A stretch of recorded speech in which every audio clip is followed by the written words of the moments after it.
Welcome to Inspirational Journeys, everyone. My name is Ann Harrison Barnes, and today my special guest, Karina Kantas, returns, and we're going to talk about fantasy. Welcome to the show, Karina. Thank you for having me again, Anne. How's everyone doing? How is everybody doing? I hope you guys are staying safe and sheltering in place. So, Karina, for new listeners and for those who may have, if you want to listen to the very first interview that she and I, the very first conversation she and I had, Karina was my very first guest, if you remember. So, Karina, why don't you introduce yourself again so that people will know who you are? Hi, everyone. I'm Karina Kantas. I am an independent and contracted author. I have 12 books published. I'm a YouTuber, an entrepreneur with my own business, Author Assist. I'm also a radio host. And I'm living over in Greece at the moment, but I'm from the UK, as you can tell from my accent. Wow, well, thank you so much. I know we've talked about what inspired you to become a writer, but I have a question now. What inspired you to write fantasy? Lord of the Rings, very, very simple. I'd never actually read the books at school. We were supposed to, but I just found them so complicated at that age. I passed on that. I watched the first movie and I was addicted. And by the time I got home from the theatre, which was about an hour's drive, Illusional Reality was already written in my head. The only similarities between the two is a hero and the good versus bad. There's no hobbits, there's no wizards, there's no trolls, goblins, nothing like that in my book. Every creature is unique, every name is unique, every magic spell is unique, but it was Lord of the Rings, the full trilogy, because after the second film I wrote my second book of the duology. So it was both films that inspired me to write Illusional Reality. Right, Illusional Reality, I'm telling you, that is one of those. At first, it was hard for me to keep up with the changing in point of view. But once I got into it, I was going to wait and read some of it later, like this morning before we got started, but I couldn't put it down. Are you reading The Quest or the first book? I haven't read The Quest yet. I'll have to get that one. But Illusional Reality was good. And the first book, because I got contracted with this duology, I got a publishing contract with it. The first book was rewritten and it will be coming out again soon, but it's in a different, before it was in first person and now it's in deep prov, which is a deep point of view. So even though the story is the same, the book is going to be, when you read it, it's going to read a lot differently than the original. That should be coming out in a few months. Oh, okay. Let me know when it comes out so I can get that one.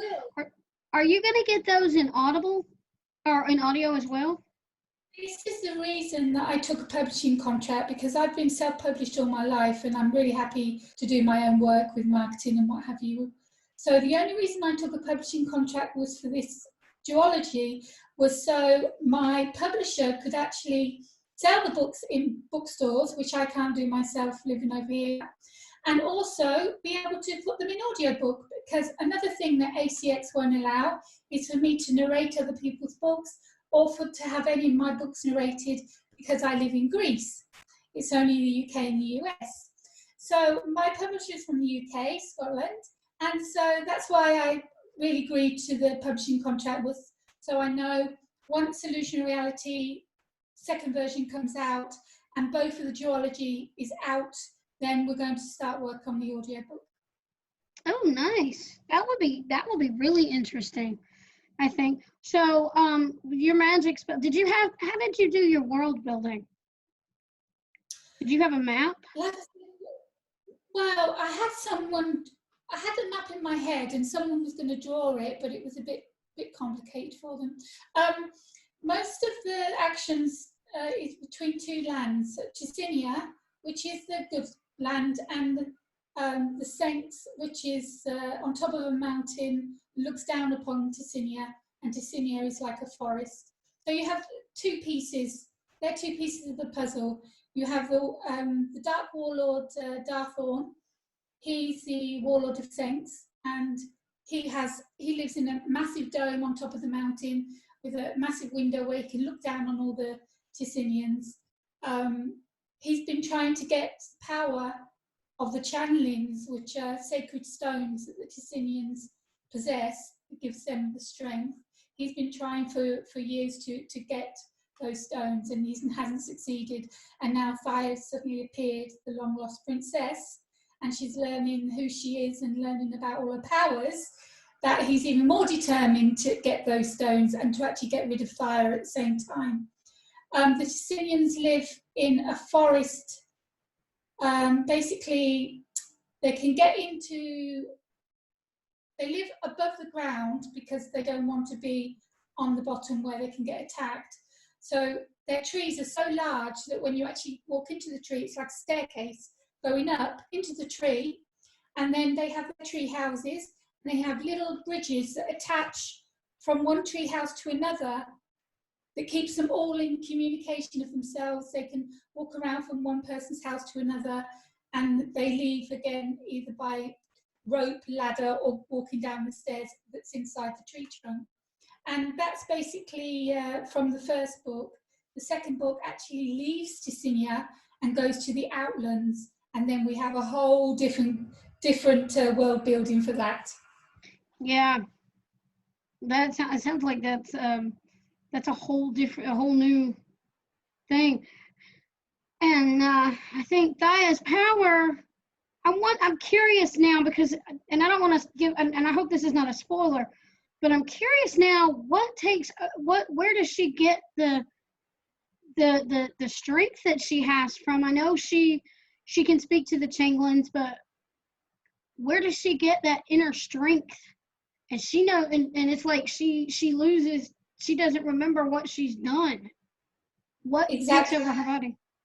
It's a spoiler for book 2, so all I can really say is in the first book, it's a duology, but in the first book they are a duo. She is Becky until she lands on the land of Ticinia, and she becomes Thaya, the rightful queen of that land.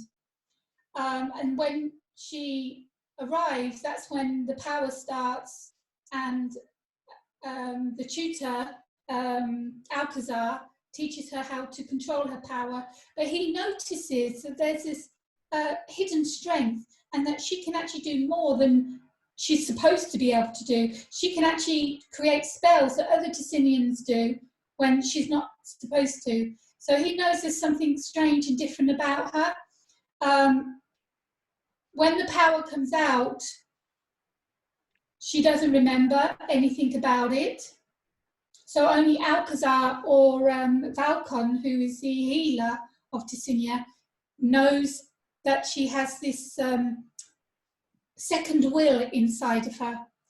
And so the first book is a duology about Becky turning into Thaya, and the second book, The Quest, is about Thaya turning into who she really is. Oh, now I've got to get it. Now I've got to get The Quest. The Quest has been received so well, has won several awards for the cover and for the book itself. So I'm really excited for you to read that. Yeah, I will definitely get that as soon as I can.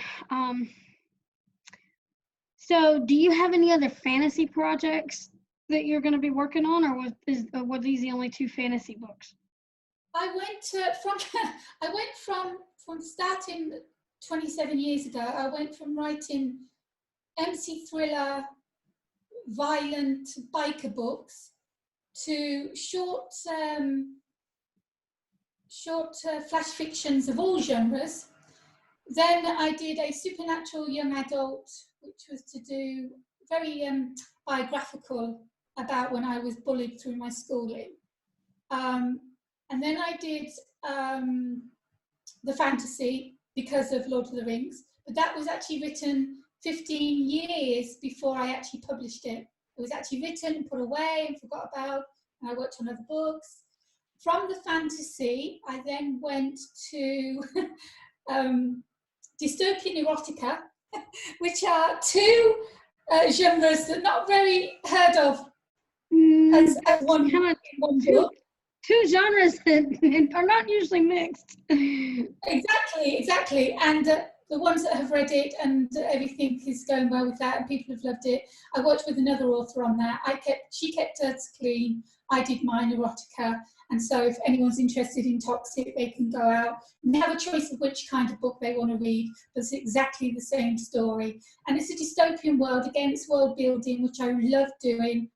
From there, I've done a book that I'm working on at the moment, and I'm working on it on Wattpad, and I'm allowing the public to come on Wattpad and read each chapter as I write it, which is a different way of doing what I've done normally. And I like it because I get comments and I know how many people are reading it. Once it's finished, of course, it will be published. But this is a mafia thriller, which is, again, another genre that I've never written in. I'm a really prolific author, and I never stick to one genre. I like to try my hands on anything. I like that too, but I'm sticking with my supernatural mystery genre right now. But I do have a fantasy that I'm drafting, and I've got a children's book that I've published, and poetry. I just published a poetry book. So, yeah. It's so good I like to do different things. I'm sorry? It's good to do different things to broaden your spectrum, to broaden your audience. Right. So with your Wattpad, with the book that you're doing on Wattpad, do you think it'll be picked up by Wattpad Publishing, or are you going to just self-publish it? I'm not planning on it. If it gets read enough and they pick it up and they ask me, I'll think about it. But the whole point of putting it on there, what I'm doing is I'm doing it 3 ways. It's a new marketing strategy I'm trying out. I'm writing it live on Wattpad. Every week another chapter goes up, as long as I've written another chapter. I'm narrating it on Narrations by KK, which is owned by me as part of Author Assist. So I'm having chapters narrated, and I'm also putting chapters up in my personal newsletter. So the 3 ways that people can read, it's called Broken Chains, and I'm up to about chapter 19 now on Wattpad. It could turn out to be a full-blown novel. It could just be a novella. When it finishes, it finishes. You can't press a button. When the story ends, that's it. Yeah, right. I agree. But so now with fantasy, do you have any tips about world building or what people should do when they're writing fantasy? What I love about fantasy is that everything and anything can come true. Anything you create is real.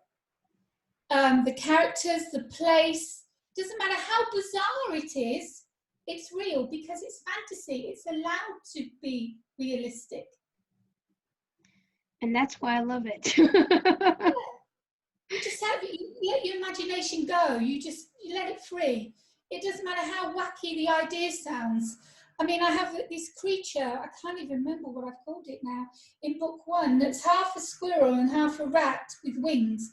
And it never existed, but in my book it does. A porty, that's it. I called it a porty. And it's a very shy creature, but it loves fire. And because I was really surprised to see how close the creature gets to fire and lets her touch him. And but yeah, you can create anything in fantasy. You can create any kind of world, and it will really exist because it exists in your book and in your mind. Wow, that's what like I said, that's what I love about fantasy, because you can get creative and you don't have to worry about, well, is this going to sound realistic? Is that going to sound right? Do I have to do a lot of research? And it just works. You can make it work. I've got my books here. I'm just going to show them on camera so people can see. Okay. That's book 1, Illusional Reality. It was designed by Fantasia Cover Designs. So Sharon Lipman. She does most of my book covers. Amazing designer. I gave her the idea of what I wanted, and she created it in 2 drafts. So ideally, she was doing book 2, which, as you can see from the first book, is the same. It's a duology. So we have one character that looks like 2 different people. And on the first book, again, it's 2 different people, Becky and Fire. And on the second book, we have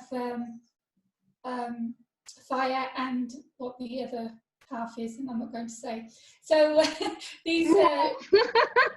You gotta read those books, people. I can't give the spoiler away. There's so many twists and turns in the quest.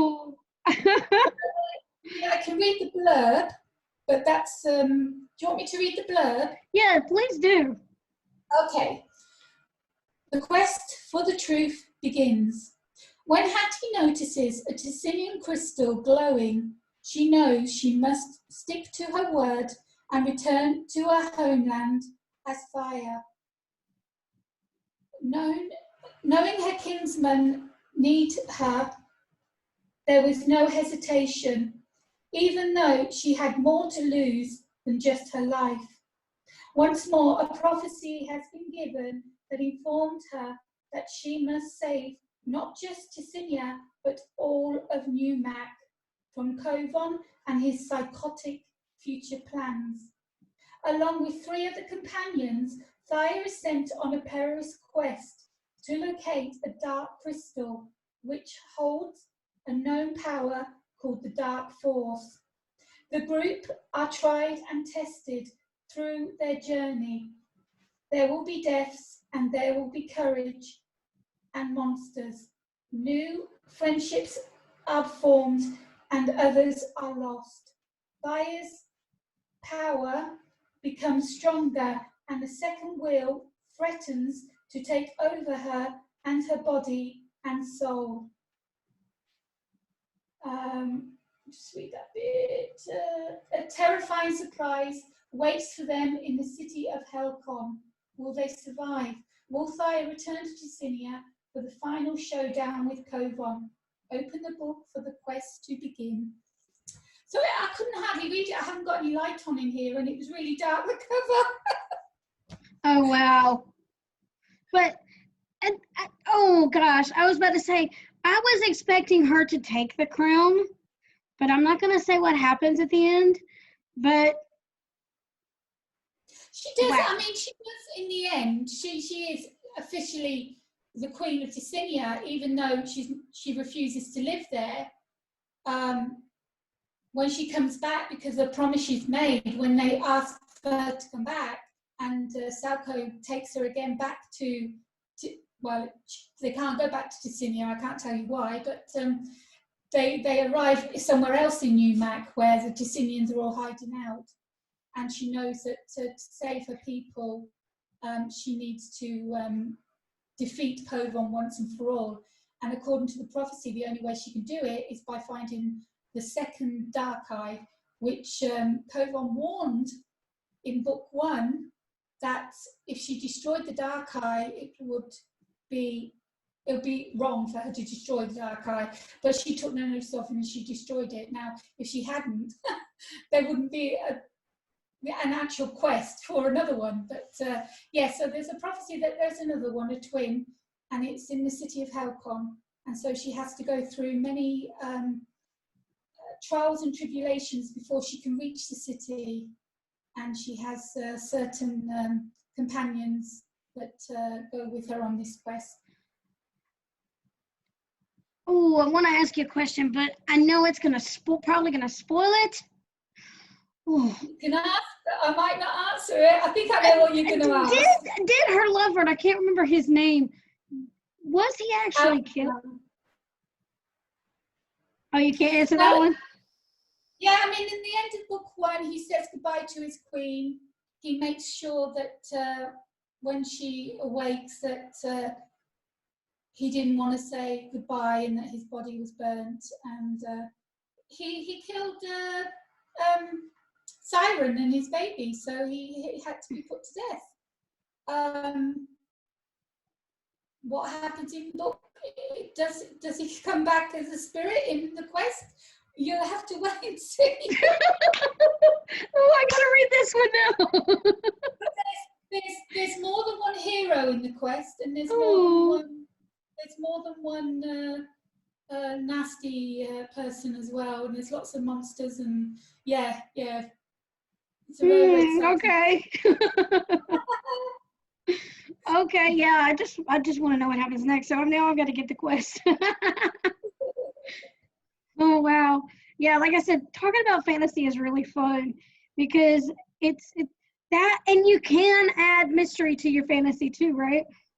You can add any kind of second subgenre, horror, mystery, thriller, romance, erotica, comedy. And you see, I think mine contains all of that. It has some horror elements, it has comedy in it, it has the romance, of course, but it's also paranormal. But I stick to it. It's a young adult. The duology is a young adult. Right. So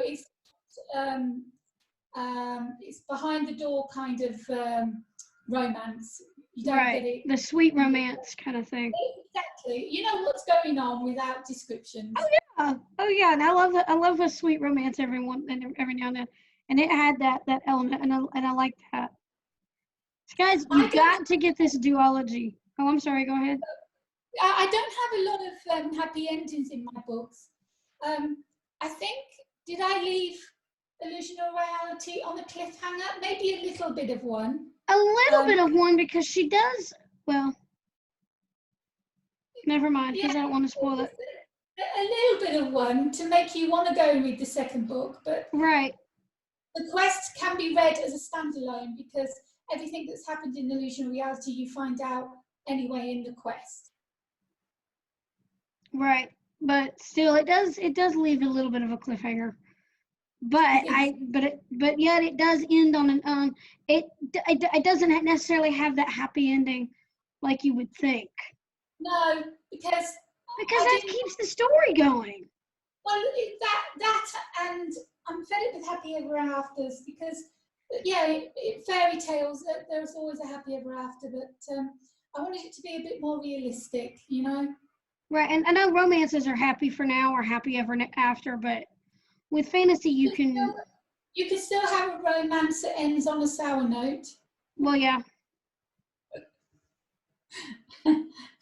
I wrote too many MC thrillers, and all of them are shocking endings.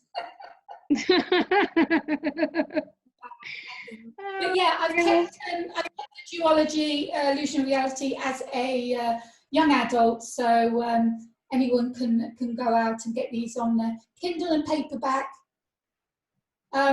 There's nothing wrong at all with book one. It's just the second one that will be coming out in a few months is told in a different point of view. That's all. It was because my publisher, when they were ready to publish the quest, she asked me to write it in a different point of view. And so when the quest came out, Illusional Reality had to now be written in the same point of view. So that's the only reason why Illusional Reality, the first book, is being written again. No other reason for that. Oh, okay. So is that deeper point of view, is that still third person? No, it's first person. It's mostly Thai's point of view in the second version of book one. Oh, okay. Okay. That probably would make sense too, because then you can see, you can become more intimate with her. And that kind of reminds me. Exactly. I'm rewriting my mystery because of, let's just say the print-on-demand publisher I paid didn't do a good job of editing, and I didn't notice that until way later after I self-published it, a second edition. So I'm rewriting it. I'm rewriting it in first person, and I'm finding some new elements in the mystery that, and I know we were talking about fantasy, but I'm finding some new elements that are really surprising to me. Good. Right, and I've been inspired to write an interlude from a shadowy figure. So, and I don't want to spoil that one either, but yeah, rewriting the book has been nothing but a joy. Wonderful. What is that like for you?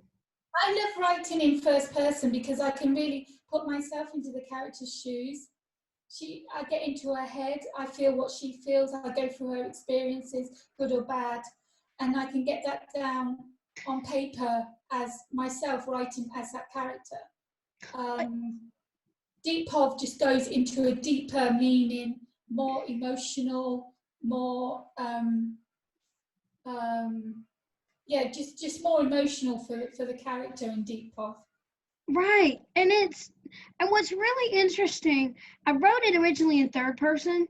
I guess I did that more so to flesh out some of the characters that I had.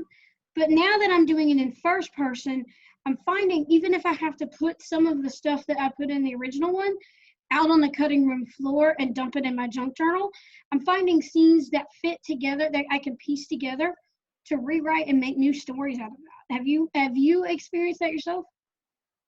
I've started stories that never turned into a novel or even a short story, that I've took a piece from it and put it into another story that it fitted in better. I've done like that for certain things, not for the quest, because for the fantasy, that, like I said, is totally made up for my wild and vivid and imagination. That started from scratch and went straight on after I watched the second film of Lord of the Rings, the Twin Towers. It's called Twin Towers, something anyway.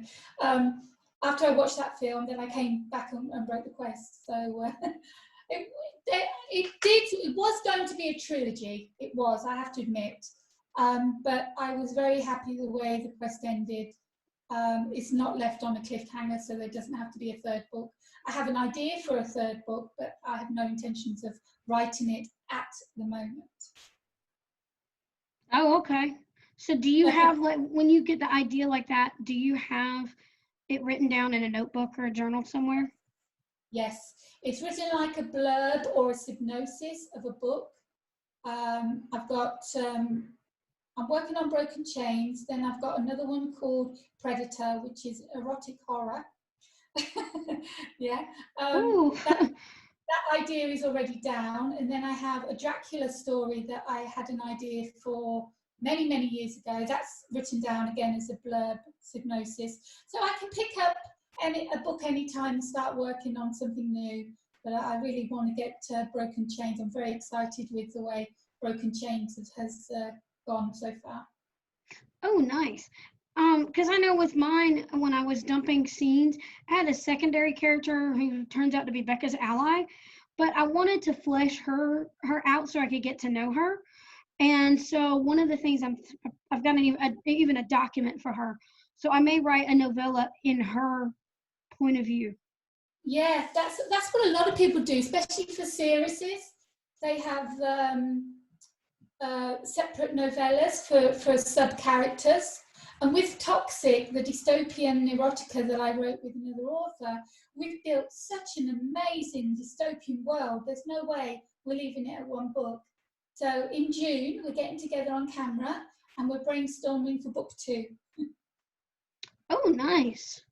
And I bet Zoom would be the perfect thing for that. Exactly, that's what we do. Yeah, we just get on and we have notes ready, and then we just talk and we just write down ideas, and it just suddenly comes alive, this second book. You know, we've already got the characters. We're going to take one of the sub-characters and do a story about them in that dystopian world that we've built. Wow, and that's amazing. So when you write your books, I have a question, because this happens with me. Do your characters talk to you? All the time. I admit it, I've said it in several interviews and on my radio, we are psychotic. We have schizo. We hear voices, and I'm not embarrassed to say that. As authors, when we're in the zone, that's when we hear the voices of our characters telling us what to do, where to go. Exactly. And we have to listen to them, because if we don't sleep. And if we don't, then the book's going to get messed up. And they'd never, ever take us on the wrong path. They always show us the way to go. And yes, we have to listen to the voices. Not only listen to the voices, but sometimes, and I've seen this in dreams, where part of my story, or even whether it's in dreams or even I'll be sitting there doing something and my book will play out like a movie in my head. Yeah, that's how it is. That's what being in the zone is. When that happens, that's when you have to write. Even if it's, you wake up at 5 o'clock in the morning, you need to write. You need to get that out of your head. Most of my ideas, apart from the duology, most of my ideas have come from dreams and nightmares. I said before about Illusional Reality, the initial idea came from Lord of the Rings, watching the movies. But when you write in and you go off of a bit of the idea that you had at the beginning, your book changes a little bit, that's when you start dreaming scenes in your head, or you're sitting there having a coffee and suddenly you'll have a conversation with one of your characters, a dialogue with another character, you're hearing this conversation in your head. That's when you've got to start writing, because you're in the zone and you don't know how long that's going to last. It could last a day, it could last a few weeks, it could last a month. But once you're out of the zone, that's when you start work on what you've already written, because it's going to be a mess. But when you're in the zone, you've got to get everything out of your head, everything down on paper or on the computer, depending on which way you write. And sometimes on my phone too. Exactly. Oh yeah, because you see, and then you go and edit and add to it, but you see the whole thing. Because I've been like, I've sat on my steps or on the porch, and I've actually heard two characters talking. Exactly. That is your next scene. That is your next dialogue for your characters. Get that written down. I used to carry, when I first started many, many years ago, I used to carry a dictaphone around with me. And as soon as I had an idea, I don't care if I was in the car, in the middle of shopping, in the supermarket, I'd whip the dictaphone out, I'd start talking into my tape, I'd get loads of funny looks and everything, but I had to get that scene or that idea down before I forgot it. Yeah, or if somebody distracts me right in the middle of something, then I'll forget, and then I'll have to look back at it and, oh, what was I going to say? Right. But it was like, I was like that yesterday. So back to fantasy, are you a Harry Potter fan? I love Harry Potter. I'm not a big fan of the films. I thought the acting was really bad. Towards the end, the last two films were much better. But the books I absolutely love, and I've got them upstairs in my special bookcase in hardback. Absolutely loved them. And Thaya is a little bit like Harry. She was just a normal girl, normal city girl working, and she finds out that she's a lot special. She is special, and that like with Harry, he didn't know he was a wizard. He goes to school to learn all of this stuff. Thaya goes over to Sinia, finds out about her powers. So it's a little bit Harry Potterish. I thought about that too. I mean, she reminded me of Harry so much, but I think she was more powerful than Harry. She's in the quest. Basically, nobody could beat her. Once she learns who she is and knows her power, nobody could defeat Thaya. Right. So anyway, any advice you want to leave us as we close out? Go out, get my book. I have 12 books, so go onto Amazon, look for Karina Kantas. You'll see all my books. And if you love fantasy, you love young adult, you love paranormal, romances, sweet romances, then pop out and get Illusional Reality and The Quest, which is the second book. Again, it's a standalone, so you can just read The Quest if you wanted to. But Illusional Reality tells you, it sets you up ready for the quest, so you need to read both books. Okie dokie. Well, we challenge you today to go out there and read to get inspired. Write something inspiring and share your creation with the world. Thanks for joining us on Inspirational Journeys, and have a blessed day. Remember to stay safe, stay well, and shelter in place. We'll talk to you later. Bye-bye.